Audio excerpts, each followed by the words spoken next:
되신 예수님의 이름으로 기도드렸습니다. 아멘. 우리 하나님의 말씀 보시겠습니다. 하나님의 말씀은 레위기 3장 1절로 5절까지의 말씀입니다. 구약성경 147면에 있습니다. 레위기 3장 1절로 5절까지의 말씀입니다. 레위기 3장 1절로 5절까지의 말씀 찾으신 줄 알고 제가 한 절, 여러분이 한 절, 그리고 마지막 절은 함께 읽도록 하겠습니다. 사람이 만일 화목제의 제물을 예물로 드리되 소로 드리려면 수컷이나 암컷이나 흠 없는 것으로 여호와 앞에 드릴지니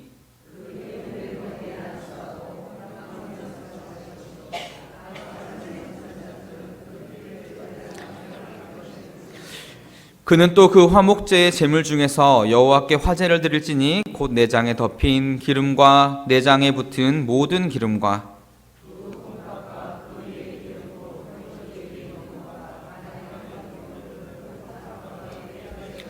함께 읽겠습니다. 아론의 자손은 그것을 제단 위에 불 위에 있는 나무 위에 번제물 위에서 살을지니 이는 화제라 여호와께 향기로운 냄새니라. 아멘.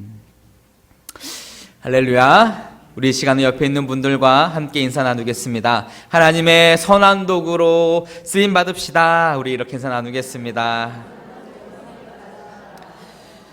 여러분, 우리 2020년 우리 예우림 교회의 주제가 뭔지 아시나요? 하나님의 선한 도구로 사용하소서. 쓰소서 아니고 사용하소서. 여러분, 이 주제를 들었을 때 어떤 마음이 드셨나요? 정말로 내가 올 한 해는 무언가 굉장히 특별한 한 해, 하나님으로부터 온전히 쓰임받는 한 해가 되어야 되겠다라고 다짐하고 결심하셨나요? 저는 이 주제를 들으면서 하나님, 도구가 무엇입니까? 나는 어떤 도구로 사용되어져야 합니까? 라는 질문을 참 많이 했던 것 같습니다. 그런데 이런 속담이 생각이 나더라고요. 명필은 붓을 탓하지 않는다라는 옛 고사성어가 있지 않습니까? 하나님 손에 붙들린다면 내가 어떤 모습으로 있든지 가장 좋은 도구가 될 수 있다라는 그런 마음이 들더라고요. 내가 어떤 도구가 되겠습니다 라고 내 스스로가 막 외치는 것이 아니라 내가 하나님 손에 붙들리겠습니다 라고 이야기를 한다면 나는 가장 선한 도구가 되고 가장 멋진 도구가 되고 가장 귀히 쓰임받는 도구가 된다는 것입니다. 장인들은 저마다 자기의 도구를 가지고 있습니다. 그러면서 하나님, 도구는 무엇입니까? 하나님, 도구는 어떤 존재입니까? 계속해서 질문하는 가운데에서 몇 가지를 발견할 수 있었습니다. 도구는요, 장인의 손에 붙들려 있어야 한다가 첫 번째입니다.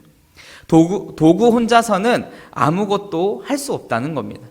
그것을 사용하는 자의 장인의 손에 붙들려 있어야 된다는 것이죠. 아무리 멋지고 아무리 귀한 재료로 만들어진 도구라고 하여도, 아무리 빛이 나고 아무리 굉장히 황금으로 만들어진 도구라고 하여도 장인의 손에 있지 않으면 그것은 장식품에 불과하다는 겁니다. 또한 도구는 합당한 쓰임이 있습니다. 망치는 못을 박는 데 쓰여야 하고, 또한 톱은 무언가를 자르는 데 써야 하죠. 중요한 것은 그 쓰임을 결정하는 것이 도구가 아니라 그 도구를 사용하는 장인이라는 것입니다. 이 장인이 망치를 가지고요, 못을 박을 수도 있지만 무언가를 부술 수도 있습니다. 무언가를 빼낼 때 쓸 수도 있죠. 이 도구를 사용하는데 도구가 나는 망치기 때문에 못 박는 데만 사용할 거야, 쓰임받을 거야 라고 결정하는 것이 아니라 도구의 모든 쓰임의 결정은 누구의 손에 있다고요? 장인의 손에 있다. 우리의 쓰임은 누구의 손에 있습니까? 여호와 하나님의 손에 있다는 겁니다. 또 하나는 도구는 영광을 가지지 않습니다. 그 도구로 인해 무언가가 만들어졌을 때, 무언가로 쓰임을 받았을 때 그 모든 영광은 누구의 몫입니까? 장인의 몫이죠. 장인이 아름다운 조각칼로 아름다운 어떤 예술품을 만들었을 때, 야, 그 도구 너 참 대단하다가 아니라 그 장인 참 대단하다라고 이야기하는 겁니다. 그런데 여기서 한 가지 더 발견해야 될 것은 무엇이냐면 그 도구가 장인의 손에 쓰여졌을 때, 다시 말하자면 그 장인이 저 예술품을 깎을 때 썼던 도구가 저거야 라고 했을 때 그 도구의 가치가 월등히 높아진다는 겁니다. 누구의 손에 사용받고 누구의 손에 쓰임받느냐에 따라서 가치가 매겨져야 된다는 것이죠. 그러면 무엇입니까? 이 모든 것을 통틀어서 우리가 발견할 수 있는 단 하나의 진리는 무엇이냐면 우리는 하나님의 손에 붙들려 있어야 된다는 겁니다. 하나님의 손에 들려 있어야 된다는 것이죠. 하나님, 나를 사용하십시오. 내가 어떠한 모습으로든 하나님의 쓰임을 받겠습니다. 하나님, 보내시는 어느 곳에 내가 그곳을 향하여 나아가겠습니다. 하나님, 내가 하나님의 자녀로 합당하게 쓰임받게 도우시옵소서. 이러한 고백이 우리의 삶 가운데에 있어야 된다는 겁니다. 그럴 때에 그 도구는 참된 가치를, 참된 어떤 쓰임을 받게 된다는 것이죠. 여러분, 하나님의 선한 도구로 사용되어지시기를 바랍니다. 자, 그렇다면 나는 하나님의 선한 도구로 쓰일 만한 자로 준비되어 있습니까? 여러분은 하나님의 선한 도구로 사용될 만한 그러한 마음의 준비, 삶의 준비, 그리고 모든 신앙의 준비들이 되어 있습니까? 우리가 예수 그리스도께서 우리를 위하여 희생양이 되어 주셨고 나의 죄 때문에 십자가에 달려 돌아가셨고 그로 말미암아 우리는 하나님의 가장 복되고 복된 자가 된 줄 믿습니다. 이것은 어떤 말이냐면 하나님이 우리를 부르셨을 때, 하나님이 우리를 하나님의 놀라운 자녀로 삼으셨을 때 그때야 비로소 우리의 삶 가운데는 참 은혜와 능력이 넘친다라고 하는 사실이죠. 옛날에 어떤 나무 세 그루가 있었습니다. 이 나무 세 그루가 서로 막 이야기를 합니다. 첫 번째 나무가 이야기를 했습니다. 나는 커서 굉장히 멋진, 굉장히 멋있는 배가 될 거야. 그래서 온 세상을 누비면서 그 세상 가운데에서 모든 세상을 바라보면서 사람들이 나를 보고 와, 저 배는 참 멋있다 라고 말할 만한 그런 멋진 나무가 될 거야 라고 이야기를 했습니다. 그리고 그 옆에 있는 한 나무는 이렇게 이야기를 했습니다. 나는 굉장히 튼튼하고 굉장히 가치 있는 나무가 돼서 내가 장인의 손에 이끌려서 어떤 훌륭한 조각품이 될 거야. 사람들이 나를 보면서 와, 정말로 저 조각품은 정말로 멋지다 라고 사용되어지는 그러한 멋진 조각품이 될 거야 라고 이야기를 합니다. 세 번째 나무가 이야기를 했습니다. 나는 세상에서 가장 큰 나무가 될 거야. 그 누가 뭐라고 해도 가장 높이 솟은 멋진 나무가 될 거야 라고 이야기를 했다는 것이죠. 그리고 세월이 흘렀습니다. 목수가 이 세 개의 나무를 찍어서 무언가 그 필요한 곳에 갖다 주기 시작했습니다. 첫 번째로 어떤 배가 되어서 멋진 배가 되겠다고 말했던 이 나무는 아주 작은 어떤 한 호숫가에 굉장히 누추한 배에 구멍을 메우는 그 작은, 쉽게 말하면 배를 땜빵하는 용으로 사용되어지는 나무가 되었습니다. 내가 어떤 멋진 장식품이 될 거야 라고 말했던 그 나무는 어느 마구간에 초라한 말 먹이통이 되어서 그곳에 쓰임을 받게 됐습니다. 그리고 세 번째로 나는 가장 크고 멋진 나무가 될 거야 라고 말했던 그 나무는 그냥 통나무가 돼서 창고에 쌓여지는 그런 나무가 되었습니다. 나무 스스로가 생각을 했습니다. 나는 망했어. 내 꿈은 이게 아니었는데, 내가 생각했던 것은 이게 아니었고 나의 비전은 이게 아니었는데 나는 망했어 라고 이 새 나무는 생각을 했습니다. 그런데 어느 날이었습니다. 말 구유통이었던 이 나무에 누가 눕게 될까요? 예수님이 태어나서 그곳에 눕게 됩니다. 어떤 작은 호숫가에 작은 배로 쓰임받게 된 이 나무는 나중에 예수님이 호숫가에서 사람들에게 말씀을 전할 때에 그 배에 올라서 사람들에게 말씀을 전하는 강단으로 쓰임을 받게 됩니다. 마지막 통나무는 무엇이 되었을까요? 예수님의 십자가로 그는 쓰임을 받게 됩니다. 사람들이 그 나무를 보면서 우러러보지 않았지만 어느 순간 그 십자가를 생각할 때마다 우리의 죄를, 우리를 위해 죽으신 예수 그리스도를 기억하게 되는 도구로 사용되었다라고 하는 것이죠. 이것에서 발견할 수 있는 것은 무엇입니까? 이 이야기를 통해서 우리가 발견할 수 있는 것은 나의 쓰임은 세상의 판단과 세상의 기준과 세상의 가치관으로 내가 성공과 실패를 논하는 것이 아니라 그가 하나님의 손에 쓰임을 받았느냐, 하나님의 손에 붙들렸느냐, 하나님의 도구로 사용되어졌느냐 아니냐에 따라서 그 쓰임이, 그 가치가 달라지게 된다라고 하는 것이죠. 우리 옆에 있는 사람을 바라보시기 바랍니다. 자, 하나님의 놀라운 쓰임 받는 자로 합당한 모습입니까? 저기 크게 아멘 하셔야 됩니다. 합당한 모습입니까? 그렇죠. 저는, 여러분은 하나님의 쓰임에 합당한 모습입니다. 왜냐하면 하나님의 손에 붙들려서 이 자리에까지 나와 있기 때문이죠. 여러분, 어떻게 우리는 예수 믿는 자가 되었습니까? 오직 예수 그리스도로 말미암아 그 이름을 힘입어서입니다. 어느 날 제 친구가 저에게 물어봤습니다. 너는 왜 목사가 되었니? 너는 뭐가 잘나서 목사가 되었니?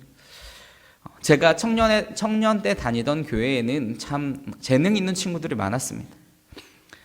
찬양도 참 잘하고 수많은 악기도 잘 다룰 줄 아는 친구들도 많았고 집도 잘 살고 공부도 잘하고 키도 크고 잘생기고 예쁜 친구들이 너무나 많았다는 것입니다. 그리고 그 친구들이 심지어 믿음이 너무나 좋았습니다. 우리 여름교 청년들처럼 하나님을 예배하고 찬양하는 일에 온 힘을 다하던 친구들이 있었습니다. 그리고 제 모습을 돌아봤습니다. 가진 것이 없었고 어떤 재능이 없었고 그냥 이 하루를 그냥 살아가는, 무의미하게 살아가는 저의 모습이었습니다. 하나님께 기도했습니다. 하나님, 저는 무엇을 드려야 합니까? 저는 저런 힘도 없고 저런 능도 없고 저런 재능도 없고 저런 모습으로 하나님을 찬양하지도 못합니다. 노래도 못하고요. 그렇다고 막 굉장히 성격이 밝아서 사람들에게 다가가지도 못하고, 모르시겠지만 저 굉장히 내성적인 사람입니다. 저렇게 사람들에게 다가가지도 못하고 한쪽에서 외톨이처럼 앉아있는 제 모습을 보면서 하나님, 나는 드릴 것이 없습니다 라고 고백을 했던 때가 있었습니다. 그래서 저는 목회의 길로 들어섰습니다. 하나님, 드릴 수 있는 것이 내 남은 인생밖에 없습니다가 제 고백이었거든요. 정말 드릴 것이 없어서 이 자리에 왔습니다. 그런데 그 목회를 시작할 때 가장 기뻤던 것은 무엇이냐면 하나님께서 하나님의 일을 하는데 나를 끼워준 게 너무나 기쁜 거예요. 외톨이 같은, 왕따 같은 나를 하나님의 놀라운 일을 이루어 가시는데 나를 끼워준 것이 너무나 감사했던, 그래서 이 길을 걸어가는 것이 너무나 행복하고 즐거웠던 것 같습니다. 여러분은 이런 기쁨이 있으신가요? 내가 무언가 어떤 직책을 맡아서, 직분을 맡아서, 그래서 내가 교회에 와서 무언가 위로를 받고 안위를 받는 것이 아니라 하나님의 놀라운 일들을 이루어가는데 지금 나의 모습을, 나의 삶을 하나님께서 높이 들어 써주신다는 것, 나를 끼워주신다는 그 놀라운 은혜를 여러분 기억하고 계십니까? 이것은 어느 누가 자격이 있어서 사용되어지고 쓰임받는 것이 아닙니다. 그 자격은 하나님께서 우리에게 주시는 은혜이죠. 그 사랑하는 아들 예수 그리스도를 통하여 우리에 대한 사랑을 확증하시고 그 한 사람으로, 그의 자녀로 우리를 부르셨다라고 하는 사실입니다. 그래서 우리가 예수를 믿을 때에는 기쁘게 믿어야 합니다. 행복해야 됩니다. 내가 하나님의 쓰임에 합당한 모습으로 쓰시기에 좋도록 삶을 살아가야 될 분명한 이유가 있고 사명이 있다라고 하는 것이죠. 오늘 이 본문에 나타난 화목제는 바로 그러한 것을 기뻐하는 자리였습니다.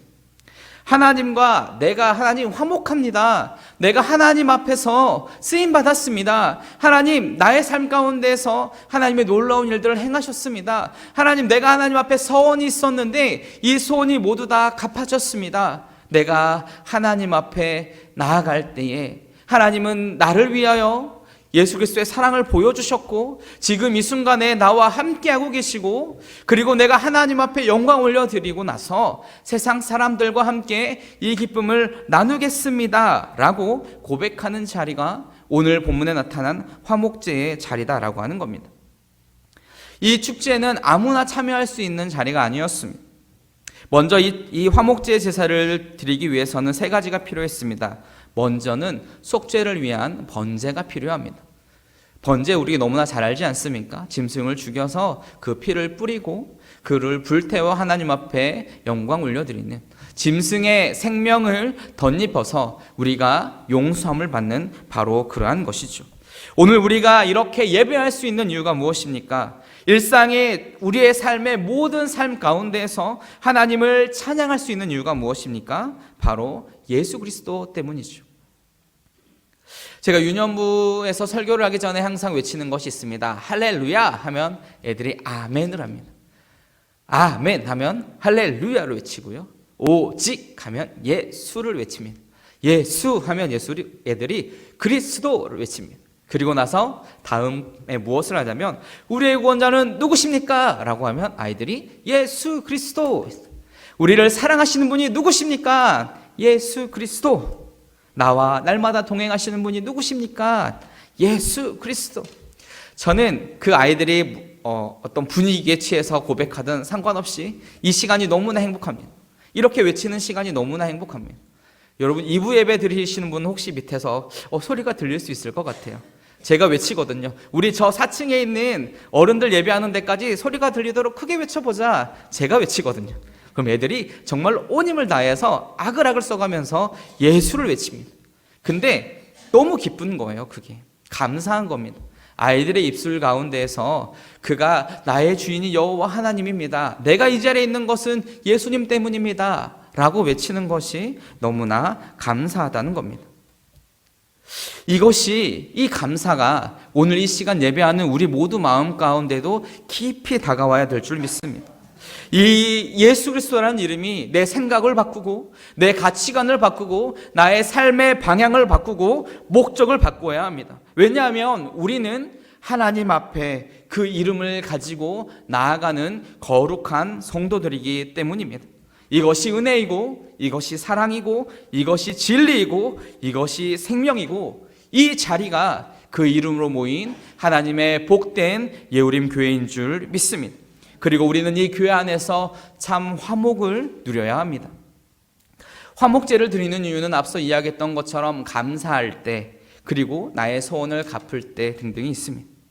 이 모든 것을 통해서 내가 하나님과 화목하구나. 내가 하나님 앞에 나아갈 수 있구나. 하나님이 나를 여전히 사랑하시는구나 라는 그런 증거를 얻을 수 있기 때문이죠.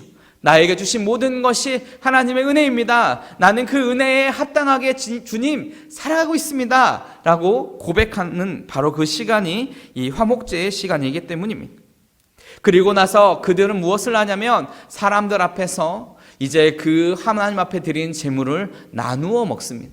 화목제의 놀라운 특징 중에 하나는 무엇이냐면 먼저 이 짐승의 나의 죄를 전가해서 이 짐승을 잡고 나서 그리고 나서 그 중에 가장 좋은 것을 하나님 앞에 드리고 남은 부분을 그곳에 성전에 뜰에 있는 사람들과 함께 나누어 먹는 바로 그러한 제사가 화목제이기 때문이죠.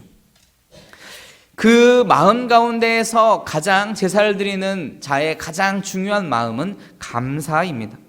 시편 50편 14절에서 15절 말씀을 보시면 감사로 하나님께 제사를 드리며 지존하신 이에게 내 소원을 갚으며 환난 날에 나를 부르라 내가 너를 건지리니 내가 나를 영화롭게 하리라 라고 말씀을 합니다.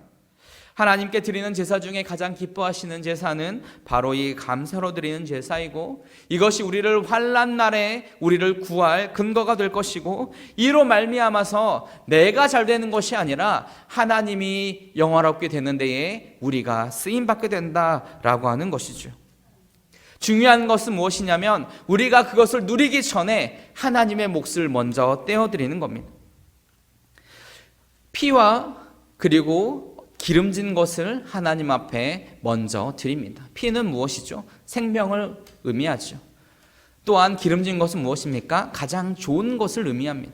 가장 좋은 것, 나를 사랑하시고 나의 죄를 위하여 죽으신 예수 그리스도의 그런 희생양, 어린 양의 가장 좋은 부분을 하나님 앞에 떼어드리고, 나에게 주신 은혜의 가장 좋은 부분을 하나님의 몫으로 먼저 떼어놓고, 그 다음 우리는 하나님이 주시는 놀라운 은혜를 누리게 된다라고 하는 것입니다. 그래서 이 화목제는 하나님과 내가 화평합니다 라는 것을 축하하는 자리이고, 하나님이 나의 주인이십니다 라는 것을 내가 인정하고 증거하는 자리이고, 가장 좋은 것으로 하나님 앞에 올려드려야 하는 자리입니다. 그리고 하나님은 그러한 예배를 너무나 기뻐 받으십니다. 5절 말씀해 보시면 하나님 여호와께 향기로운 냄새다라고 말씀합니다. 그것을 흠양하는 것이 너무나도 행복한 일이다라고 하는 것이죠. 이스라엘 백성들이 가나안 땅에 들어가기 전에 신명기 26장 10절에 보면 이런 말씀이 있습니다. 여호와여, 이제 내가 주께서 내게 주신 토지의 소산의 만물을 가져왔나이다 하고, 너는 그것을 내 하나님 여호와 앞에 두고 내 하나님 여호와 앞에 경배할 것이며, 이렇게 했을 때 너희는 19절 말씀을 우리 함께 읽어보도록 하겠습니다. 시작. 그런즉 여호와께서 너를 그 지으신 모든 민족 위에 뛰어나게 하사 찬송과 명예와 영광을 삼으시고, 그가 말씀하신 대로 너를 내 하나님 여호와의 성민이 되게 하시리라.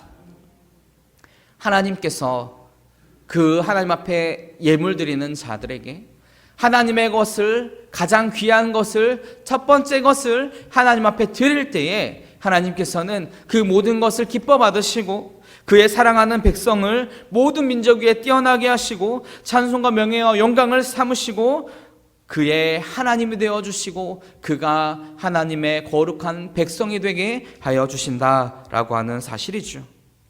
이 모든 것이 이루어지고 난 이후에 그 뒤로는 교제가 있습니다. 이 화목제는 하나님 앞에 감사함과 동시에 우리의 이웃에 있는 모든 자들과 함께 하나님 앞에 제사를 드렸던 그 모든 성전의 뜰 안에 있는 자들과 화목한 관계임을 축하하면서 그것을 함께 기뻐하는 자리입니다. 우리가 하나님의 임재 가운데 있음을 기뻐하는 것, 내가 하나님과 함께함을 서로 나누는 것이죠. 감사제를 드리며 노래하여 그가 행하신 일을 선포할지어다 라고 시편에 보면 말씀을 합니다.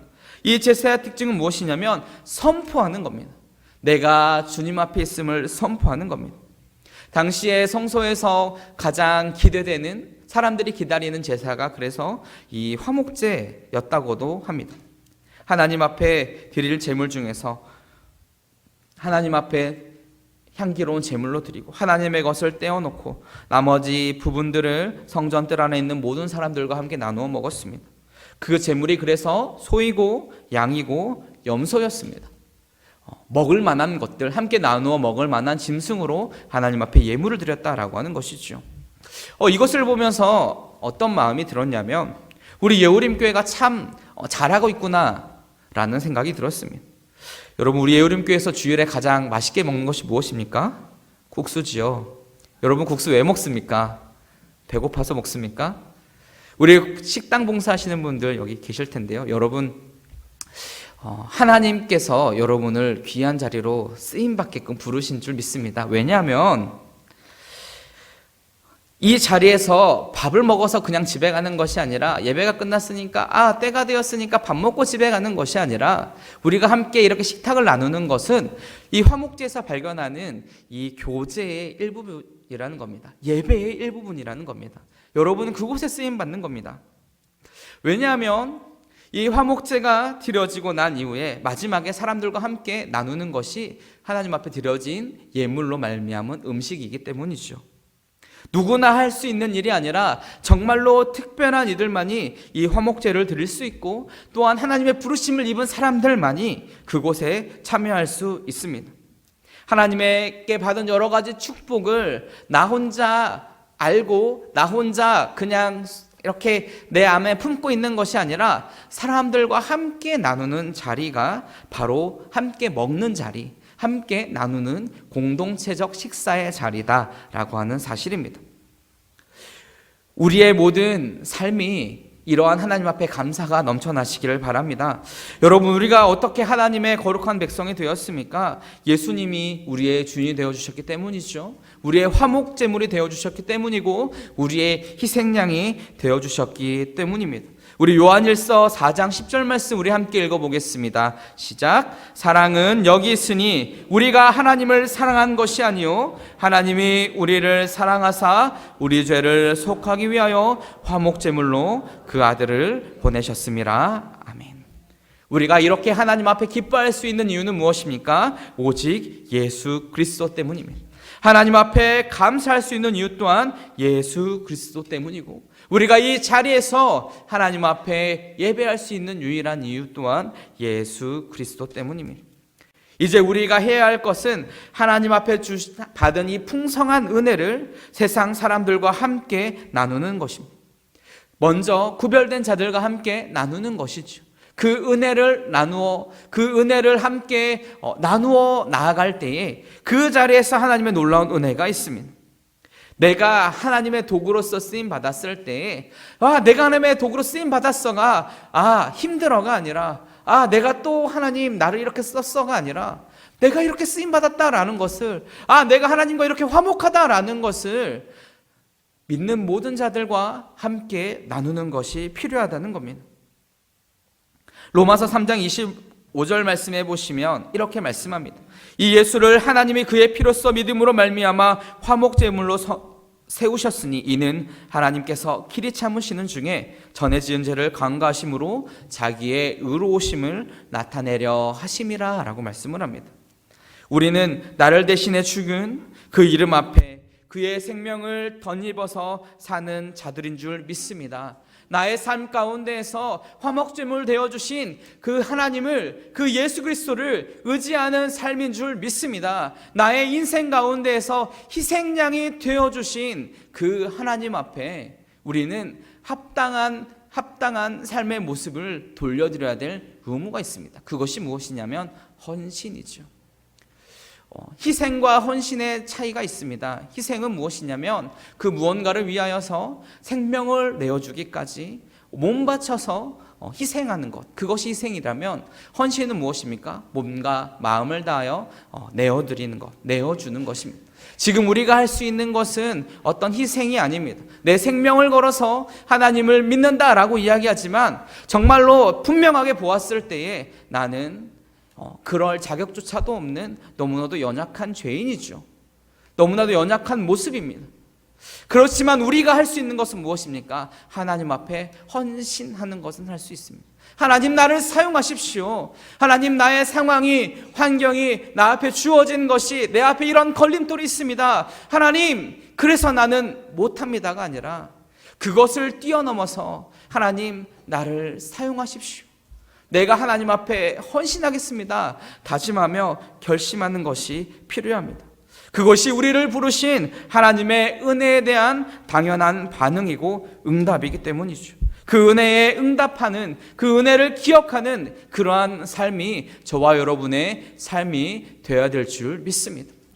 올 한 해가 들어가면서 가장 하나님 앞에 고백하고 싶은 바로 그 고백은 무엇이냐면 하나님을 믿게 해주십시오. 하나님을 정말로 신뢰하게 해주십시오. 한 해를 계획하면서 또 한 해에 이렇게 새벽에 날마다 기도하면서 고백되어지는 것은 무엇이냐면 하나님, 우리가 하나님 믿겠습니다. 왜 앞이 어렵고 왜 환경이 어렵고 왜 나아가야 할 그 발걸음이 어렵다라고 밖에 이야기를 하지 못합니까? 하나님 믿겠습니다. 하나님께 헌신하겠습니다. 하나님만 의지하겠습니다. 그리고 하나님, 그것을 내가 보겠습니다. 하나님 앞에 드리겠습니다. 그리고 하나님 그것을, 그 증거를 가지고 세상 가운데에, 그리고 내 믿는 모든 성도들과 함께 나누겠습니다. 그러므로 말미암아 화목제물 되어주신, 희생양 되어주신 그 하나님의 이름이, 그의 생명이 헛되지 않도록, 그의 생명이 사람들이 헛되다라고 이야기하지 않도록 가장 복된 삶을 살겠습니다. 이러한 고백이 저의 고백이 되기를, 여러분의 되기를, 여러분의 고백이 되기를 주의 이름으로 간절히 축원합니다. 우리 함께 기도하겠습니다. 먼저 말씀을 붙들고 기도합시다. 하나님, 하나님의 은혜를 기억하게 하시고 하나님의 것, 하나님 앞에 올려드리는 삶을 살게 하시고, 무엇보다도 하나님 그것을 가지고 세상 가운데에 증거 삼는 하나님의 거룩한 자들로 헌신되어질 수 있도록 하나님, 우리를 하나님의 선한 도구로 사용하여 달라고 우리 시간에 말씀을 붙들고 주여 한번 하고 간절히 기도하며 나아갑니다. 기도하겠습니다. 주여, 하나님 아버지, 주님의 은혜와